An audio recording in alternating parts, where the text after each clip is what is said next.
Hi again, everyone.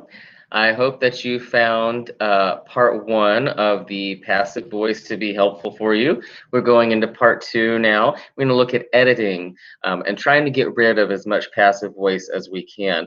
So we have a sample introduction of a student's essay. It's called Preserving Yellowstone's Winter Wilderness. I'm going to try to read it and think about what sorts of improvements could we make by removing the passive voice from it.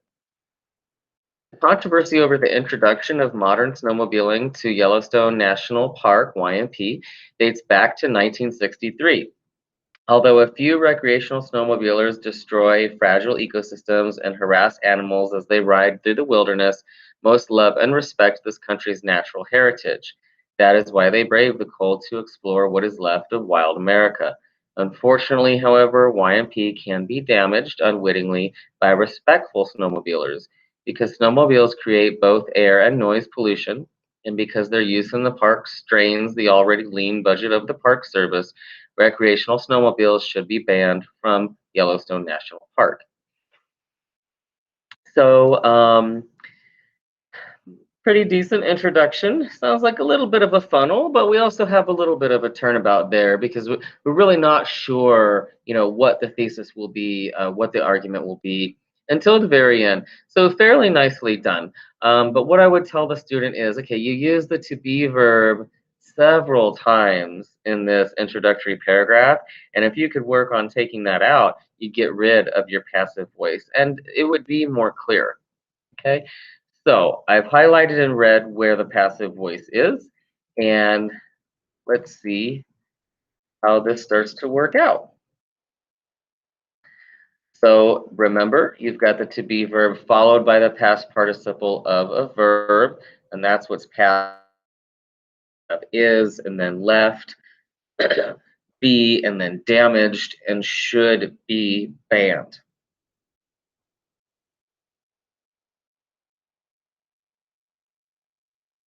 Continuing on. Okay, that is why they brave the cold to explore what is left of wild America. You want to think about this and how could you take out that what is left, right? Because this isn't as simple as saying who left something. It's not like that is why they brave the cold to explore what people have left of wild America, right? This requires a little bit of creativity, but to be really, really clear, we can change it. And unfortunately, however, YMP can be damaged unwittingly by respectful snowmobilers. Well, this one is probably a little more simple because you can have respectful snowmobilers unwittingly damage YMP, right?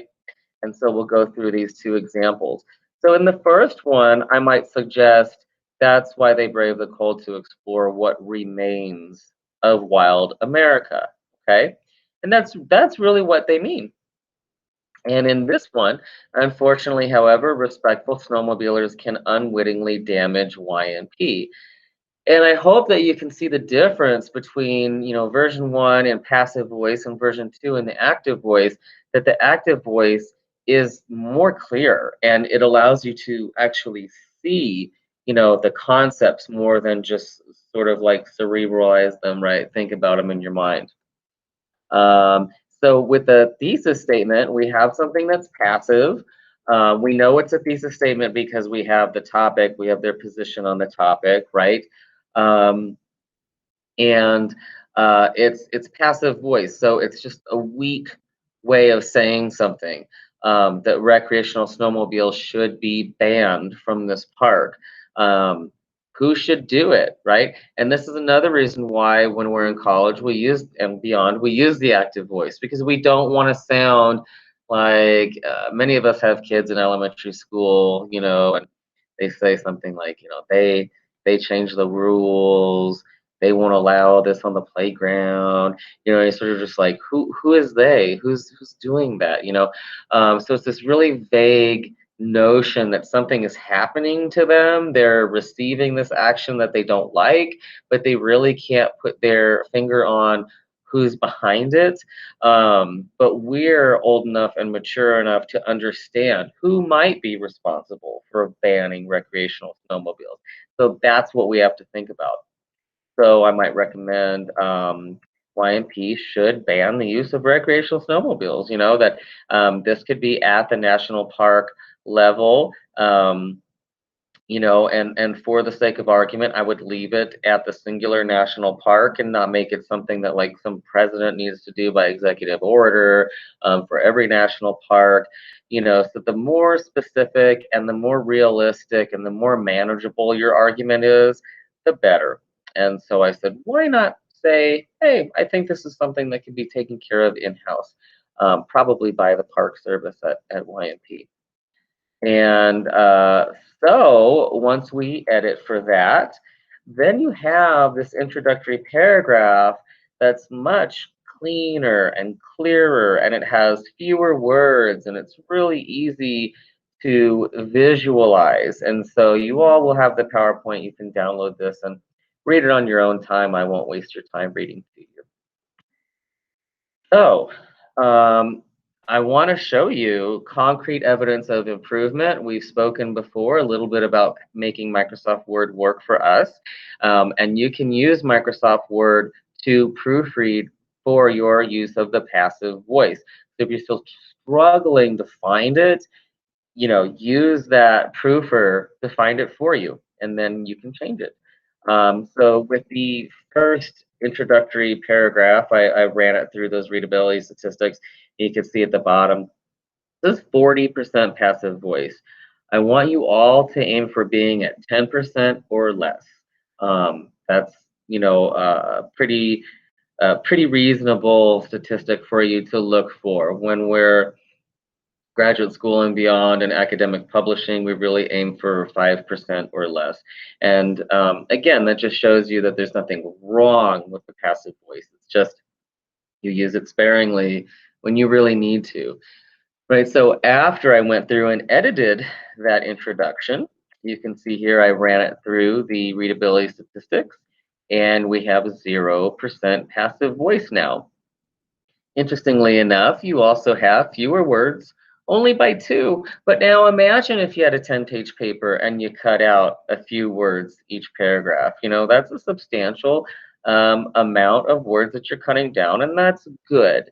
When you can say thought A in 100 words, and you can say, you know, this other version of thought A, it's the same thought, but you say it in 85 words, the one at 85 words is better. Okay, so the more to the point you are and the more direct, the more effective your college level writing will be. And so this is something that I like to play around with and have fun with, and we'll continue to look at it. Hopefully you'll have fun playing with it too. Don't forget that Microsoft Word can do a lot of the work for you. So, it is sincerely hoped by me that the passive voice is something that will be avoided by you as often as is made possible. Snarky little comment there with a typo. But you know, what I really mean is I sincerely hope that you will avoid the passive voice as often as possible. I just give you that example to show you, you know, how I could take one thought, whoops, and say it in 25 words and say it with 100% passive voice. It's right here. I could take the same thought and say it really directly with 15 words, no passive voice. And I hope you can see that saying it the second way in active voice was a lot more clear than using passive. Um, so in conclusion, passive voice helps you obscure who is doing what. And we don't want to do that. We always want to see who is doing a verb. And so with some practice, hopefully you all can turn in essays that have 10% or less of passive voice. Thanks so much, and don't forget to reach out if you need help.